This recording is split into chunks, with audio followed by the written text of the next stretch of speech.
తెలంగాణలో తక్కువ ఫీజులతో high quality results ఇస్తున్న ఏకైక సంస్థ Tirumal IAS institute. Welcome to Suman TV. Bathukamma చీరలు ఈసారి లేనట్టే అని చాలా స్పష్టంగా అర్థమవుతోంది. సీరియస్లీ గ్రామీణ ప్రాంతాల్లో ఉండే మహిళలు కావచ్చు, పేద మహిళలు కావచ్చు, లేకపోతే సహకార పొదుపు సంఘాల్లో ఉండే మహిళలు కావచ్చు, వీళ్ళందరూ బతుకమ్మ చీరలు ఈసారి రేవంత్ రెడ్డి సర్కార్ ఇస్తుందా ఇయ్యదా అని ఎదురు చూస్తున్నారు. ఇవాళకున్న స్టేటస్ ప్రకారం చూస్తే ఇంకా 4 రోజులు లేదు పండుగ. బతుకమ్మ పండుగ అక్టోబర్ 2 తారీఖు నుంచో 3 తారీఖు నుంచో స్టార్ట్ అవుతుంది. బతుకమ్మ చీరలు లేనట్టే కనిపిస్తోంది ఈసారి. మరి ఏం చేయాలనుకుంటుంది గవర్నమెంట్? ఎందుకంటే గతంలో కేసీఆర్ తెలంగాణ వచ్చిన తర్వాత తెలంగాణలో అతిపెద్ద పండుగ బతుకమ్మ, దసరా. ఈ 9 రోజులు బతుకమ్మ ఆడతారు, ఆ తర్వాత దసరా పండుగ చేసుకుంటారు. తెలంగాణలో చాలా పెద్ద పండుగ బతుకమ్మ. ఈ పండుగకి ప్రతి మహిళకు గిఫ్ట్ ఇవ్వాలనే ఉద్దేశంతో కేసీఆర్ బతుకమ్మ చీరల పంపిణీ ఒక స్కీమును తీసుకొచ్చాడు. ఆ బతుకమ్మ చీరల పంపిణీకి ఒక 4-5 నెలల ముందు నుంచే సిరిసిల్ల లేకపోతే చేనేత కార్మికులు ఎక్కడైతే ఉంటారో వాళ్ళకి ఆర్డర్ ఇచ్చి వాళ్ళ ద్వారా చీరలు తీసుకొచ్చి గ్రామీణ ప్రాంతాల్లో ఉన్న రేషన్ డీలర్ల ద్వారా చీరల పంపిణీ కొనసాగేది. ఉచితంగానే చీరలు ఇచ్చేవాళ్ళు. ఈసారి చీరల సంగతి ఏంటి? మహిళలు అయితే ఎదురు చూస్తున్నారు. గవర్నమెంట్ ఏం ఆలోచిస్తుందో తెలియదు, కానీ మహిళలు అయితే బతుకమ్మ చీరలు ఇస్తే బాగుండనే చూస్తున్నారు. ఎందుకంటే గవర్నమెంట్ నుంచి వచ్చేది ఏది ఎవరు వదులుకోవాలనుకోరు. గవర్నమెంట్ ఇవ్వడం తప్పేం లేదు కాదు, వాళ్ళు తీసుకోవడం తప్పేం కాదు, వాళ్ళు ఎదురు చూడడం కూడా తప్పేం కాదు. కానీ ఈసారి చీరలు లేనట్టే అని చాలా స్పష్టంగా అర్థమవుతుంది. అయితే ఈసారి గవర్నమెంట్ గతంలో బతుకమ్మ చీరలు వంచినప్పుడు అనేక ఆరోపణలు వచ్చాయి. ఇప్పుడు అధికారంలో ఉన్న కాంగ్రెస్ పార్టీ గతంలో ప్రతిపక్షంలో ఉండేది. ఆ చీరలను చూపించేది నాణ్యత లేని చీరలు ఇచ్చి మహిళల్ని అవమానపరిచారని చాలామంది మహిళలు కూడా రోడ్ల మీదకి వచ్చారు. గతంలో చీరలు తీసుకొచ్చి మంటల్లో వేసి తగలబెట్టారు. గీ చీరలు పాడుగాని గీ చీరలు ఇస్తారా అని చెప్పేసి గవర్నమెంట్ని రివర్స్ అటాక్ చేశారు. ఇవన్నీ జరిగినాయి. ఇదంతా పక్కన పెడితే ఈసారి రేవంత్ రెడ్డిని గెలిపించుకున్నారు. ఈసారి రేవంత్ రెడ్డి ముఖ్యమంత్రి అయిండు, కాంగ్రెస్ పార్టీ గెలిచింది. మరి చీరల సంగతి ఏంటి?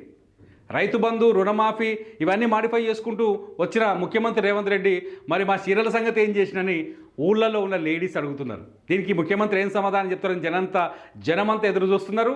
ఆ మహిళలంతా ఎదురు చూస్తున్నారు. బతుకమ్మ ఎల్లుండేనా మరి చీరలు తెస్తే కుట్టించుకుంటూ దానికి పాలు కుట్టించుడు, ఈ పని ఆ పని చాలా ఉంటుంది. సో ఈ 4 రోజులు అయితే పని కాదు కాబట్టి చాలా స్పష్టంగా మనం అర్థం చేసుకోవాల్సిన అవసరం ఉంది. ఈసారి బతుకమ్మ చీరలు లేనట్టే అర్థమవుతుంది. అయితే బతుకమ్మ చీరల స్థానంలో 500 రూపాయల డబ్బులు ఇవ్వాలని గవర్నమెంట్ నిర్ణయించినట్టుగా తెలుస్తుంది, నిర్ణయం తీసుకోబోతున్నట్టుగా తెలుస్తుంది. ఇంకా అధికారికంగా ఎక్కడ ప్రకటన రాలేదు, కానీ ఒక చీర బదులు 500 రూపాయలు ఇవ్వాలని, అంటే 500లకు మినిమం చీర ఒకటి వస్తుంది అనేది గవర్నమెంట్ ఆలోచిస్తున్నట్టుగా తెలుస్తుంది. ఇలా ఒక చీరకు 500 ఇస్తే దాదాపు 450 కోట్లు ఏమో ఖర్చు అయ్యేటట్టుంది. ఆ లెక్కల మీద గవర్నమెంట్ కూర్చొని కుస్తీ చేస్తున్నట్టు తెలుస్తుంది.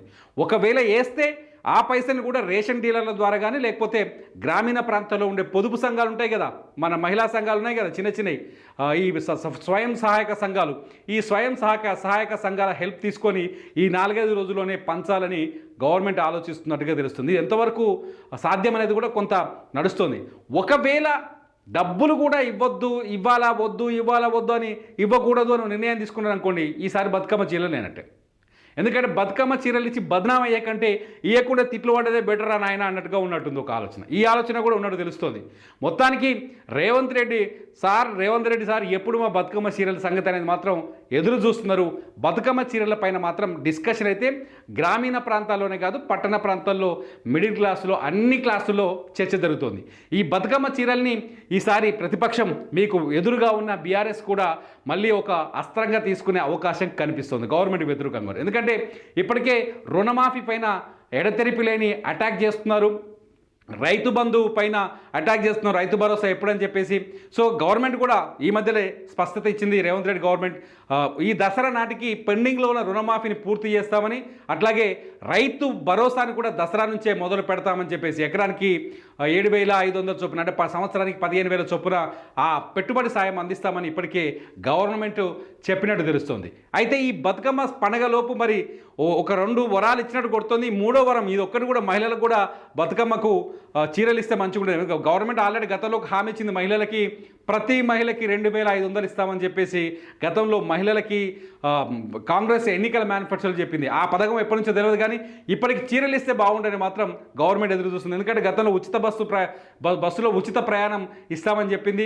ఇప్పుడు మహిళలంతా తెలంగాణలో సంతోషంగా ఉచితంగా బస్సుల్లో తిరుగుతున్నారు. చీరలు ఇస్తే రేవంత్ అన్నకు మళ్ళీ పాలాభిషేకాలు అయితే చీరలు లేకపోతే ఏవైతే తెలియదు. చూద్దాం. బతుకమ్మ చీరల పైన గవర్నమెంట్ నిర్ణయం ఉండదు. ఒక్కటేమో చీరలు వస్తే చీరలు వచ్చే పరిస్థితే కనిపిస్తలేవు. ఇస్తే చీరలు ఇవ్వాలి కానీ ఆ పరిస్థితి కనిపిస్తలేదు. రెండోది వచ్చేసి చీరల ప్లేస్లో పైసలు వస్తాయని చెప్తున్నారు. ఆలోచిస్తుంది గవర్నమెంట్. లేకపోతే మొత్తమే రాదు. మొత్తం రాకపోయినా దీన్ని తగిన బెనిఫిట్ చేస్తామని మాత్రం గవర్నమెంట్ అనుకుంటోంది. ఏం చేస్తారనేది మాత్రం ముఖ్యమంత్రి రేవంత్ రెడ్డి స్వయంగా ప్రకటించే అవకాశం ఉండొచ్చు. చూద్దాం, మీరేమంటారు? బతుకమ్మ చీరలు ఇవ్వాలంటారా? గతంలో చీరల పంచాయతీ చాలా చూసినాం. గతంలో నాణ్యత లేని చీరలు ఇచ్చారు, చక్కగా చీరలు లేవో, ఒక్కటి కూడా బాగాలేదు, ఇట్లాంటివి కూడా మనమే దెప్పిపొడిచినాం గవర్నమెంట్లని. ఈసారి రేవంత్ రెడ్డి గవర్నమెంట్ చీరలు ఇవ్వాలన్నా లేకపోతే మహిళలకి ఇంకేం చేస్తే బాగుంటుంది? ఉత్త చీరలు ఇచ్చి మిమ్మల్ని సాటిస్ఫై చేస్తే సరిపోతుందా? చీరలు ఇచ్చి సంతృప్తి పరిస్థితి సరిపోతుందా? ఇంకేమైనా ఇస్తే బాగుంటుందా? మీరు కామెంట్ చేయండి. మీ కామెంట్స్ పైన నేను మరో వీడియో చేస్తా. మొత్తాన్ని మాత్రం డిసైడ్ అయిపోయి చీరలేదే రావు, చీరల బదులు ఇంకేదైనా వచ్చే అవకాశం అయితే ఉంది. మీరైతే కామెంట్ చేయండి, బతుకమ్మ చీరలు కావాలన్నా వద్దా? ఇస్తే ఎసొంటి చీరలు ఇవ్వాలి. అందరూ కామెంట్ చేయండి. బతుకమ్మ చీరల పైన ఇంకో వీడియో చేస్తా. మీ వాయిస్ గవర్నమెంట్కి వినిపించే ప్రయత్నం చేస్తా. చూస్తూనే ఉండండి సుమన్ టీవీ.